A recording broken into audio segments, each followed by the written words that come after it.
Урматтуу төрага, урматтуу депутаттар. Кыргыз өкмөтү менен жогорку кеңеш артында турган куштун эки канатындай. Бирөө аксаса, экинчиси кош аксайт. Биз мамлекеттеги көйгөйлөрдү чечүүдө экөө тең, бир тең учканда гана өлкө өнүгүүсүн алып келет деп ойлойм. Көчөкү премьер кабинет министрдин төрагасында болгон кайрылуумду таарынгандар, мага чалгандар болду. Мен Кыргыз кабинет министрдин башчысына кайрылбаганда Өзбекстандын өкмөтүнө кайрылайынбы? Же Казакстандыкына кайрылайынбы? Кимге кайрылышым керек? Урматтуу депутаттар.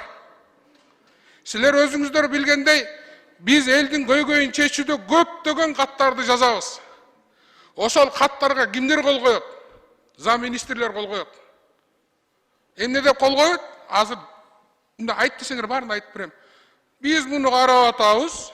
Бюджетке кирсе, Кудай буйруса, аткарылып калышы мүмкүн. Же быйыл киргизебиз. Болду. Сенин тияктагы региондогу көйгөйүң ошол бойдон калды. Ал кат министрге жеттиби? Министр карадыбы? Аны менен эч кимдин иши жок. Мен муну менен эмне айткым келет? Өлкөдө өнүгүүнү же өлкөдөгү алдыга жылууну акыркы 4 жылда көрбөй коюу бул сокурдук деп айтам. Аны баарыбыз көрүп атабыз.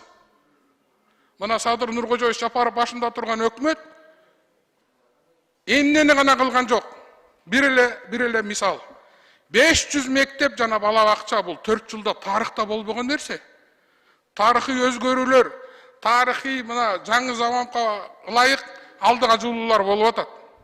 Мен бир гана мектеп менен бала бакчаны айттым. Соц объекттерди айттым.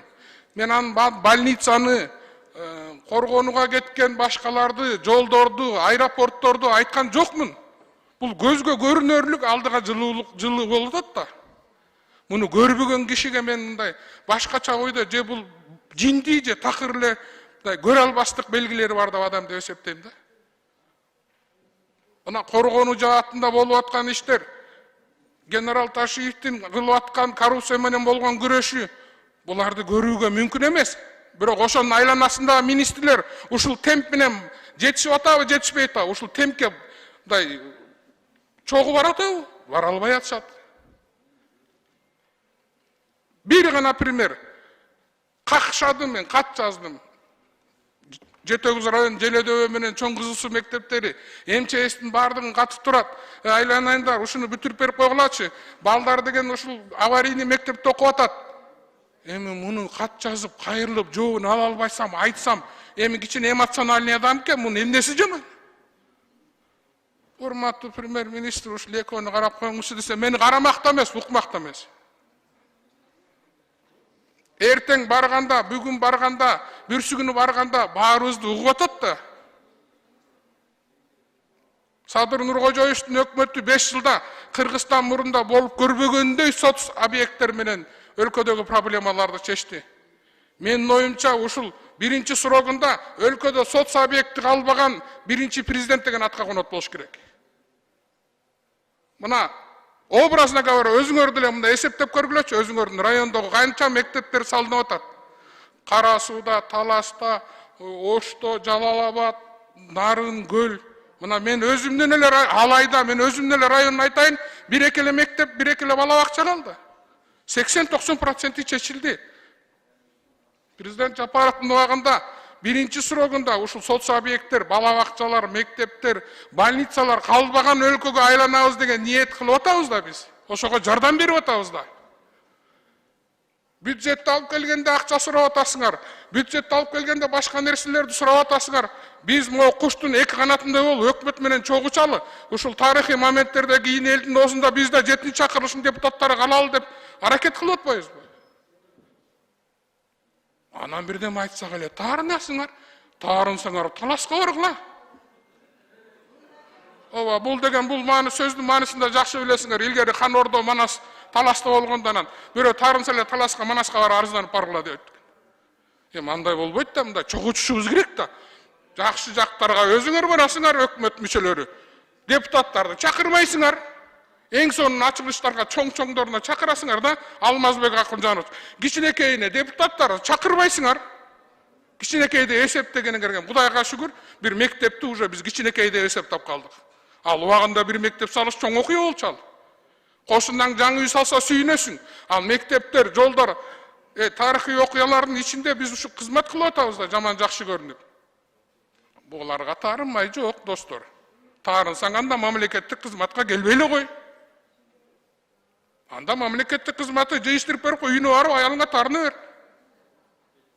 Бириңе бириң таарына отура бергиле. Биз тарыхый окуялардын үстүндө баратабыз, Кудай буйрса айтып атабыз. Мына мен дагы айтып атам. Биринчи мына президенттин биринчи срогунда Кудай буйруп экинчисине барып калса өзү билет дечи. Соц объекттери, жолдору, аэропорттору, башка нерселери чечилген бир өлкөгө айланып баратабыз, Кудай буйрса. Фундаменталдуу эмес, визуалдуу жакшылыктарды көрүп атабыз, шаарлардын өзгөрүүсүн. Бул жаман нерсеби? Ошол эле убакта фундаменталдуу экономикалык кээ бир нерселер, фундаменталдуу саясий нерселер өзгөрүп атат өлкөнүн ичинде. Бир кырсык, бир балайдан куткарды бизди. Коррупция менен күрөш деген. Криминал деген. Эмне бул кыргыздын дем алуусуна жардам бербейби? Бул дем алуусуна эмес, космоско учуусуна жардам берет керек болсо. Ошон үчүн дагы бир жолу айтам, Алмазбек Акунжанович. Биз өкмөтүбүз менен чогуу иштешибиз керек. Биз жогорку кеңеш, өкмөт эри шаркак иштешибиз керек. Бири-бирибизге таарынбай, жаман көрбөй, каттарыбызга нормалдуу жооп беришиңер керек. Жолуна шаблон үстүнө жазып коет, Массабиров или Түлөбаевди жазып коет, асты бирдей астына колду кое турат. Министриңер алмашып кетсе астына зам министр. Министрден кат алган кимиңер бар кана? Мен айткылачы. Министрдин аты менен кайсы депутатка жооп келди? Урматтуу төрага. Кимге жооп берди ушул министрдин атынан? Бирөөнө да жооп берген жок. Бүт зам министрлердин атынан. Ал зам министриң колду шилтеп коет да ура берет. Тиякта элдин тагдырычы. Эртең ошол мектептеги кулап кетсе, МЧСтен кулап кетсе, эмне деген тагдырлар? Бир балага жетпей, эмне муңдап зарлап жүргөндөр бар. Оңдош керек ошол мектептерди. Конкретно айтып атам мына, берип атабыз. Биз деген азыр өкмөттүн жаңы үйүн курабыз деп атабыз, өкмөттүн баарын бизге ташыйбыз деп. Аны эмне кыласыңар куруп, биринчи буякты бүтүрүп албайлыбы? Жаңкышарган жакшы үйлөр, бардык министрлер өзүнүн зданияларында отурат го. Налоговыйга жаңы здание салат. Кайсы арыңарга налоговыйга жаңы здание саласыңар? Тиягынан миллиардтап жеп атса. Анын ордуна салбайсыңар мектептерди бүтүрбөйлү ушул биринчи срокто баарын. Эмне кыласыңар жаңы здание министрликтердин баарына кошуп салып? Мисалы, айта турган сөз көп, Алмазбек Акунжанович.